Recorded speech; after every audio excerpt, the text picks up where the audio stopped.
মনোহর সরকারের ভূমিকায় যেতে হবে। তবে তার আগে একখানি মনশিক্ষামূলক গেয়ে গান ভূমিকায় যোগ্য পদার্পণ। হরিবল হরিবল। শান্তি হরি হরি হরি।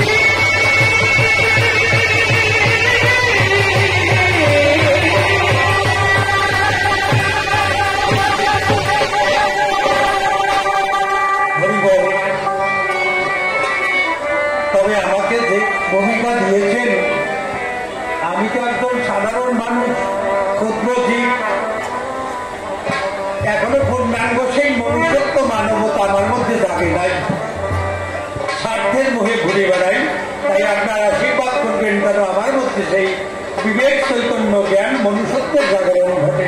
তাই ভাবুক গাইলেন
সাধুগুরু বৈষ্ণব হেরি আর যত নরনারী আমার প্রণাম গ্রহণ করিবেন সবাই।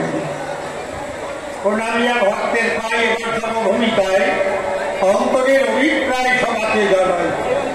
জানেন জানি সকলে কবি গান গাইতে গেলে আমরা দুই কবি দুই দলে দাঁড়াইয়ে সভাতলে যুক্তি তর্ক দর্শন বলে দ্বন্দ্বমূলক বাধাই কবি লড়াই। সেই লড়াইয়ের মধ্য দিয়া আসে আনন্দ রস সুয়াইয়া। জ্ঞানী ছোটবর্গ বসিয়া আপনারা করেন পান, সেভাব ধারা নিয়ে শীতে এইবার যাব ভূমিকাতে। বাসনা রয়েছে শীতে জানাই সভাস্থান। নাম আমার দেবাশিস সরকার, সে নাম করে পরিহার। দাঁড়াইয়ে সভা মাজার মনোহর সরকার, এবার ভূমিকায় করিলাম গ্রহণ। আপনারা আমার কথা নেবেন, এখন মনোহর সরকার আমারে ভাববেন। বিপক্ষের কবি আছেন নিত্যানন্দ সরকার গোসাই।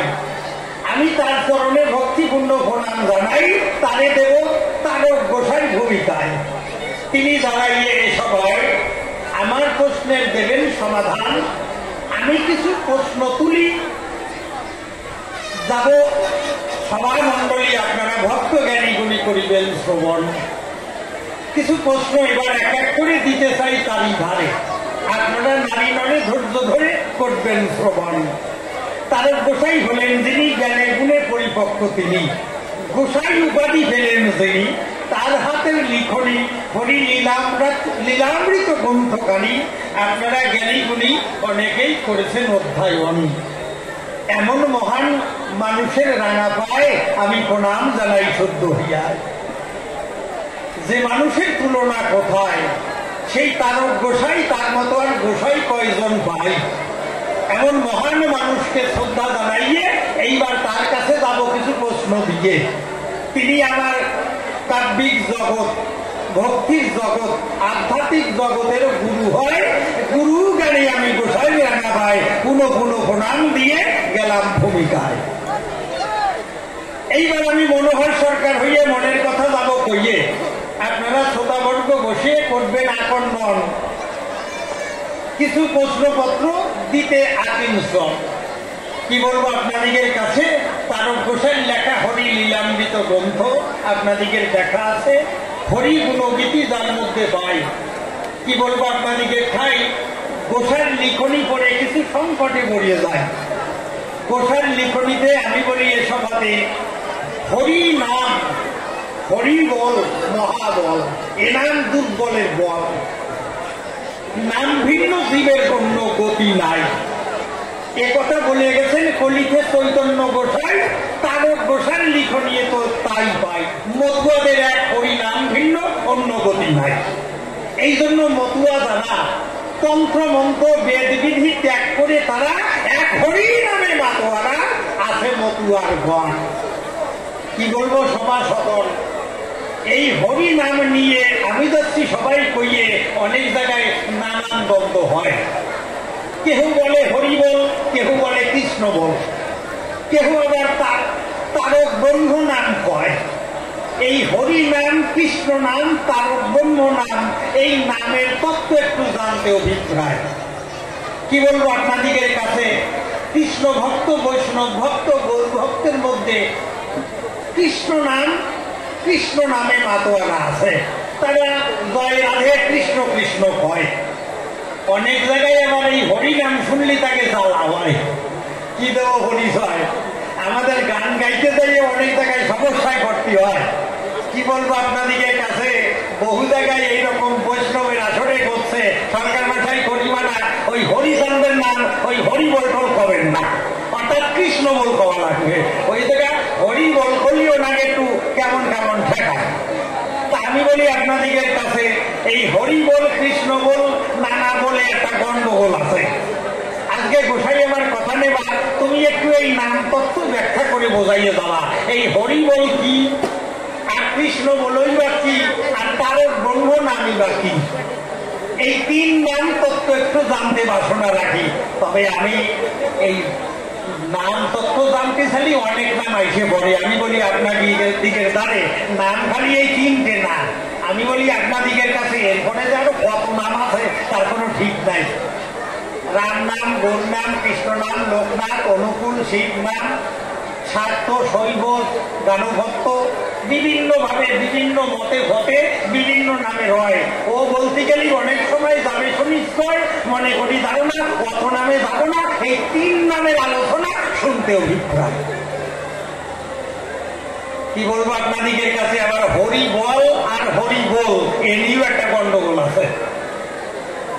কি দেব পরিচয়, একটা বড় আশ্রমে লেখা নয় হরি বল হরি বল হরি বল। এক গোসাই থেমে গেছে, কয় এই কোন মাতুক বল লিখেছে, তাই কেন কি হয়েছে, কয় হরি বল হবে না, হরি বল হরি বল। তাহলে এই হরি বল আর হরি বল এ নিয়ে হয় গন্ডগোল। সাধু তুমি এই গন্ডগোল আর বুঝাইয়ে যাবে, জবাব দিয়ে ভক্তদের এবং আমার মনোবাঞ্ছা পুরাই দিবে। তাই প্রথম প্রশ্ন গেল হইয়ে, একজন এসে কথা কইয়ে, দ্বিতীয় প্রশ্ন সবাই দাঁড়াইয়ে করবো আমি দান। বলি আপনাদিকের কাছে এই ভক্তের বাজারে আর এক দ্বন্দ্ব আছে, সাধু, গোসাই, পাগল। দেখবেন এইখানে গণেশ পাগলের আশ্রম, তবে আমরা দেখে খুব ধন্য হলাম, এইখানে শুধু গণেশ পাগল নয়, শিবের মন্দির আছে, রাধা গোবিন্দ মন্দির আছে, হরিচাঁদ ঠাকুর আছে, পাগল আছে, সবাইকে নিয়ে এক প্রেমের বাজার মিলাই যেতেছে। আপনাদের সকল ভক্তের ঘটেছে আগমন। এই জায়গায় খুব একটা গন্ডগোল মনে হয় নাই, আমার যা মনে হচ্ছে আর কি। কিন্তু কি বলবো আপনাদের কাছে, এই জায়গা তো মিটে আছে, কিন্তু অনেক জায়গায় আছে। তাই এই পাগল, গোসাই, সাধু নিয়ে আমরা যাই বিভ্রান্ত হইয়ে, এই ভক্ত কেমন করিয়ে পাগল হয়, কি হলে পাগল বলা যায়, পাগল কেনই বা হয়, এই পাগল তত্ত্ব একটু বলবে আমায়। শুধু যে গণেশ পাগল তা কিন্তু নয়, আমি বলি আপনাদের কাছে অনেক পাগলের নাম আছে। বাবা পাগল, বাবা পাগলা, পাগলা। আমরা জানি পাগল মানুষের কোনো ভাষা ঠিক নাই, ভাষা ঠিক নাই, বসা ঠিক নাই, হাঁটা চলা জ্ঞান গম্ভী নাই, পাগল আর কি। দেখবেন রাস্তাঘাটে কত পাগল টাগল ঘুরে বেড়ায়। এই পাগল শুনলেই মানুষের একটু কেমন কেমন ঠেকায় আর কি। ভালো মানুষেরই কেউ কি পাগল হয়, পাগল বললেই বোঝা যায় তার মাথা গন্ডগোল বা মাথা খারাপ করার কিছু আছে আর কি। তাই আমি বলি গোসাই তোমার কাছে, সাধু গোসাই শুনলে মানুষের ভক্তি হয়, কিন্তু পাগল শুনলে একটু কেমন কেমন দেখায়। অনেকে ভাবে হিয়ায় ওই পাগলের কাছে যাবো, ওই পাগলের ছোঁয়া ভাইয়ে আমরা গোষ্ঠী শুদ্ধ শেষে পাগল হবো আর কি। আমি দিচ্ছি পরিচয়, সাধুর মানুষে সাধু হয়, সাধুর ছোঁয়ায় সরস করে মন, পাগলের ছোঁয়ায় তো পাগল হওয়ার প্রয়োজন, কি মানে আপনারা। এই গণেশ পাগলের গলে যাবে, যারা যাবে অন্তরে দেখলাম ভেবে কয়েকজনকে পাগল হবে, তা ঠিক করা যায় না। তাই গোসাই তুমি একটু এই পাগল তত্ত্ব বুঝাইয়ে আমার মনের গন্ডগোল যাবে মিটাইয়ে। এই গণেশ পাগল কিসে পাগল হয়, কেনই বা পাগল হয়, কেন তারে পাগল হয়? শুধু যে তারপর দেখবেন গণেশ পাগল, বাবা পাগল, হীরামন পাগল, গোলক পাগল, অনেক পাগল। মতুয়ার বাজারে তো পাগল কিনবিল করে। আপনারা 10 পাগলের নাম শুনেছেন নারী নরে, 10 পাগল মানে 12 জন পাগল আর কি। যাক, আমরা বুঝে পাই না, আমরা তো আর সবাই পাগল হইয়ে পারি নাই। আপনারা বুঝেন নাকি কেউ? জয় রাধে। যাক, মনে আছে বাবু, একটু পাগলের তত্ত্ব শুনে লব। এ প্রশ্ন গেল হইয়ে, কার্জন এসে কথা কইয়ে, আর একখানি ছোট্ট প্রশ্ন করবো দান, বসে শুনুন জ্ঞানবান। মতুয়ার বাজারে দয়াল হরিচাঁদ, তিনি পূর্ণানন্দ পূর্ণ ব্রহ্ম, চিরস্থায়ী ভগবান। তারকচাঁদের লিখন জানেন যত ভক্তগণ, তাকে অবতার বলিতে আমার দুঃখ নাই শীতে, হরি জগৎ পিতে অনন্ত হরি জগৎময়। কি বলবো আপনাদের কাছে, আমার একটু আজকে গুরুচাঁদের তত্ত্ব জানার ইচ্ছে আছে। এই হরিচাঁদ পুত্র গুরুচাঁদকে কেনই বা জাতির জনক পতিত পাবন হয়। গোসাই আমার কথা নেবা, তুমি আমার একটু বোঝাই দেবা গুরুচাঁদ ঠাকুরের মানব কল্যাণে, এই জাতির সমাজের কল্যাণে গুরুচাঁদের অবদান কি? হরিচাঁদ ঠাকুর এলেন হরিনাম কর্মীতে কলির পাপাহত জীবকে নিয়ে হরিনাম দিয়ে আর সর্ব দলিত পতিত অবহেলিত নিষ্পেষিত সবাইকে হরিনামে উদ্ধারিতে এলেন। কিন্তু গুরুচাঁদ কি দিলেন? তাহলে গুরুচাঁদ ভগবান, তুমি একটু তার ভগবানত্ব তার ক্রিয়াকর্মের দেবে প্রমাণ। মনে করি ধারণা প্রথম পর্বে বেশি প্রশ্ন দেব না, তবে আর একটা আইসে যাচ্ছে আর কি বলবো আপনাদের কাছে। এই মতুয়ার বাজারে পাগল সাধু গোসাই, এরপরেও আর একটা কল আছে, কি দেব পরিচয়। বর্তমানে দেখা যায় চাঁদের বাড়ি আমদানি হইতেছে। আমরা যুগে যুগে একচন্দ্র পাই, রামচন্দ্র, কৃষ্ণচন্দ্র, গৌরচন্দ্র জানেন সবাই।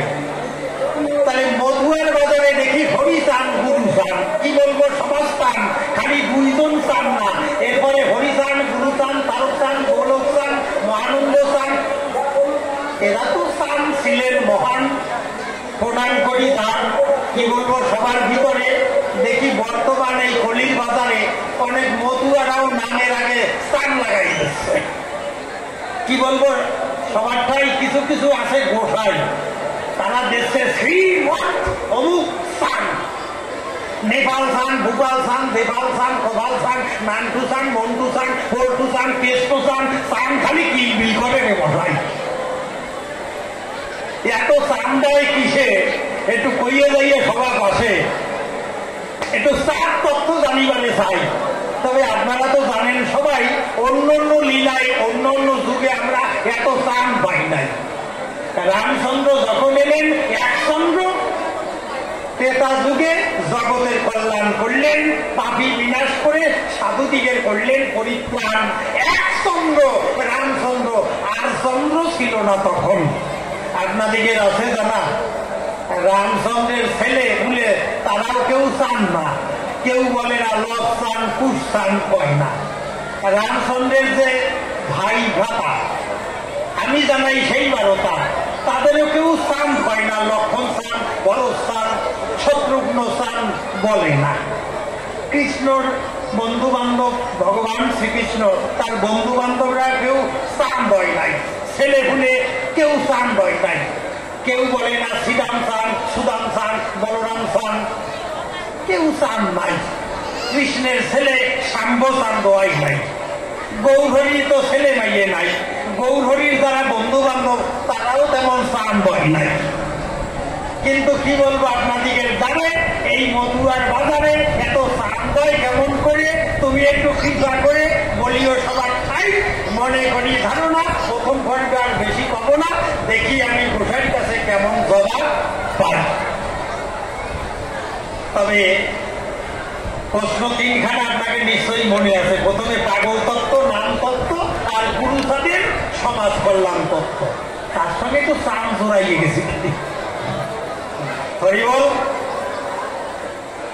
প্রথম পর্বে আর বেশি সময় নেব না মনে করি ধারণা। তবে যেভাবে সংক্ষেপে প্রশ্ন করলাম, দান গোসাই তোমার কাছে করে নিবেদন, তুমি কথা দিও, একটু সুন্দর করে ব্যাখ্যা করে সবার ভিতরে এসে জবাব দিয়ে যাইও। আজকে যদি জবাব ভালো না হয় মনে করি বিবেচনা গোসাইকে অল্পে ছাড়ব না। গোসাইয়ের কাছে জবাব আজকে আদায় করিয়ে নেব। তবে শোনেন, জবাব যদি আজকে ভালো না হয়, আমি তো মনোহর সরকার, খুলে বলি সভা বাজার, অল্পে ছাড়ার ইচ্ছা নাই।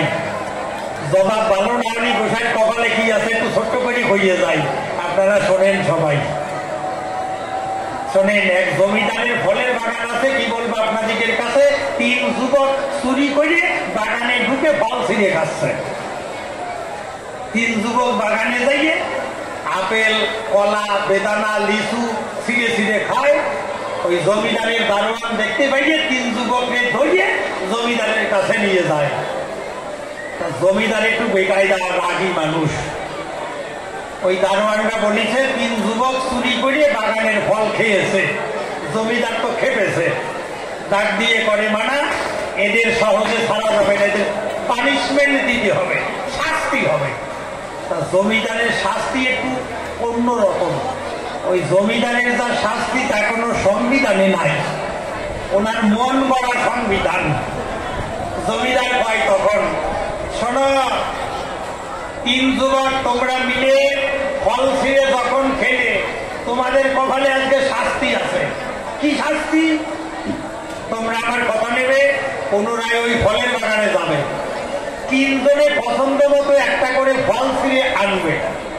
ওই ফল যদি আমার পছন্দ হয় তাহলে এই দাঁড়াইয়ে সভায় এই ফল তোমরা এই মুখ দিয়ে খাবে, 10 জনে দেখবে। আর ওই ফলটা যদি আমার পছন্দ না হয়, মনে করো জানো না ওই ফল আর মুখ দিয়ে খাওয়া করবে না, তোমাদের নিম্নদার দিয়ে পুষ করানো হবে, মানে বেকায়দা শাস্তি দেব। এই হলো জমিদারের শাস্তি। তা 3 যুবক এই শাস্তি শুনে ভয় পাইয়ে কানে 3 জনে পুনরায় ফলের বাগানে দিয়েছিল রোশন। তো ওর মধ্যে একটা বাড়ি চালাক, বেকায়দা চালাক, জন্মের চালাক।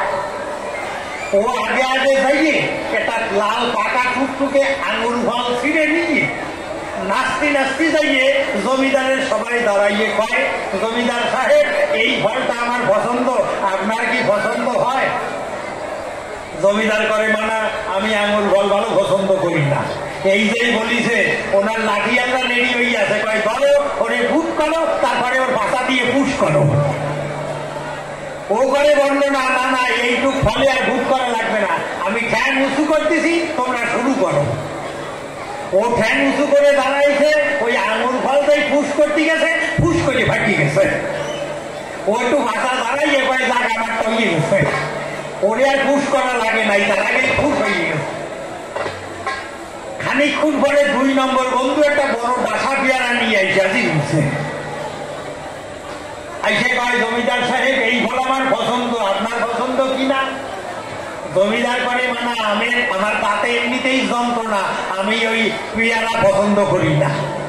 এই যেই বলিছে পেয়ারা আর কি আছে, ওরা কয় ধরো ওরে আগে শোয়াইয়ে বুট করো, তারপরে ভাষা দিয়ে পুষ করো। ওরে খাইছে ধরিয়ে বুট করি ওই পেয়ারা পুষ করতেছে, ও কয় উ বাবারে গেলা, ওই কাস্তে বেসতে ওর পানিশমেন্ট হয়ে গেছে। ওর যে হয়ে গেছে ও উঠে চারদিক তাকাইয়ে করে হাসি উঠছে।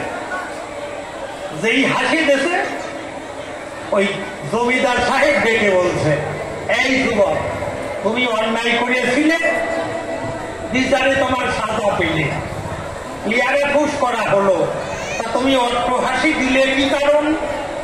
ওই যুবক ডাক দিয়ে কয় তখন, জমিদার সাহেব আমি হাসলাম কেন জানেন? আমরা 3 বন্ধু চুরি করে অন্যায় করেছি, পানিশমেন্ট মাথায় নিয়েছি। প্রথম বন্ধুর আঙুর ফল তা তো ফুস করে গেছে, আমার পেয়ারা কষ্টে শিষ্টে আমার পানিশমেন্ট হয়ে গেছে, কিন্তু আমার 3 নম্বর বন্ধু বল এইভাবে একটা কাঁচা কাঁঠাল নিয়ে আসতেছে, ভাবতেছি ওর কপালে কি আছে। তা আমি মাত্র 3খানা প্রশ্ন দিয়ে গেছি, দাঁড়াইয়ে সবাই কাছাকাছি। তাই গোসাই তোমার কাছে দাঁড়াই, কথা নিয়েও সুন্দর করে জবাব দিও, আর জবাব যদি ভালো না হয় কপালে কিন্তু ওই কাঁচা কাঁঠাল আছে আছে। বললাম তোমার কাছে, যাক মনে করি ধারণা আর বেশি কব না, দাঁড়িয়ে সবাই খাই। এইবার একটা গান গেয়ে আমার প্রথম পর্বের আমি ইতি টানতে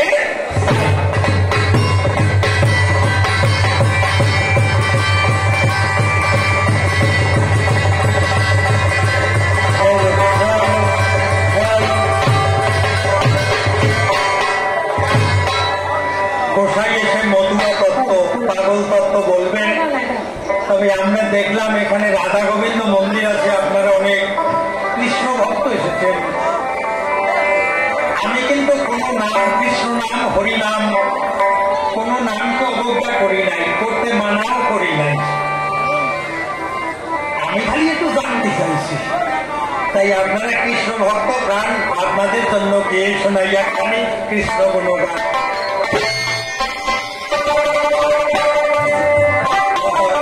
Oh,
তার ব্রহ্ম নামটা না, নানা মানুষের মধ্যে নানা ভাষায় নানান নাম হয়ে আছে। কেহ খোদা, কেউ বিহুদা, কেউ বা আল্লাহ। বহু নামে আমরা দেখি তাকে ভগবান জানি না। ভগবানের ওই যে আসল নামটা কি, নানা নামে ভগবানের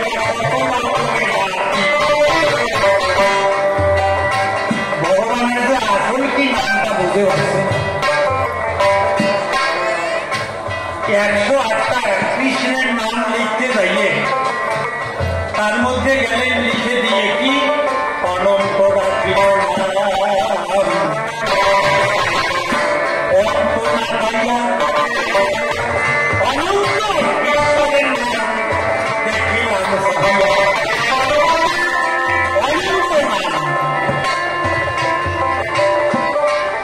তাই আমরা কৃষ্ণ নাম আর হরি নাম নিয়ে গেল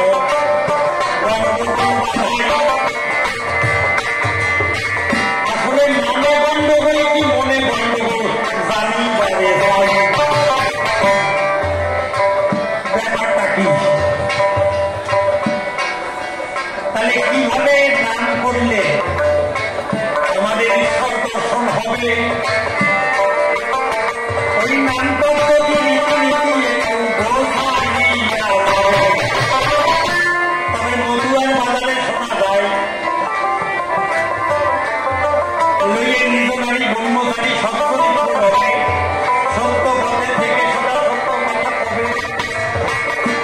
তবে সতী ভগবতী প্রভু নারী স্পর্শে তুমি না ডাকিলে তোমাকে ডাকিলে বলছে হরিরে ডাকা লাগবে না, হরি তোমারই ডাকে না। তাই যদি হয় তবে কেন হরি হরি করবে তার কোথায় দেখছে হরিনাম বা হরিরে ডাকা লাগবে না, হরি তোমারই ডাকে না। তাহলে কেন এত ডাকাটা কি লাগে কিসে? আপনারা হরি বলামের নাম দেখিস হরি বল হরি বল হরি বল প্রতিবন্ধী, তারপরে কেউ কি চাইলে হরি বল প্রতিবন্ধী ঝাঁপাইয়ে ঝাঁপাইয়ে ঝাঁপাইয়ে ঝাঁপাইয়ে তারপরে উল্টাইয়ে শীত পাঠিয়ে আর হরি বল হয় না, সেটা hop hop hop hop hop hop করে। তাহলে তারেক ঘোষাল লিখনি আর আমাদের দেখা এতে আমাদের একটু বুঝতে